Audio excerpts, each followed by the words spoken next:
Welcome to our channel. If you want to improve Wi-Fi speed on Google Chrome, simple way, follow these step-by-step instructions to ensure your settings are properly configured. Step 1. Open the application or website on your device. Make sure you are logged in with your account credentials to access all settings and features. Step 2. Navigate to the settings menu by tapping the profile icon or menu button, usually located in the top corner of the screen. Step 3. Look for the relevant section in your settings menu. This may be under Privacy, Security, Preferences, or Account Settings depending on the platform. Step 4. Find the specific option you need to modify. Read any available descriptions to understand what each setting controls before making changes. Step 5. Toggle the setting on or off, or select your preferred option from the available choices.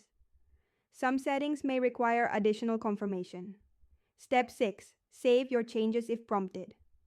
Some platforms save automatically, while others require you to click a Save or Apply button. Step 7. Verify that your changes have taken effect by checking the setting status or testing the functionality you just modified. Step 8. If you encounter any issues, restart the application or check for updates. Contact support if the problem persists. Don't forget to like this video and subscribe to our channel.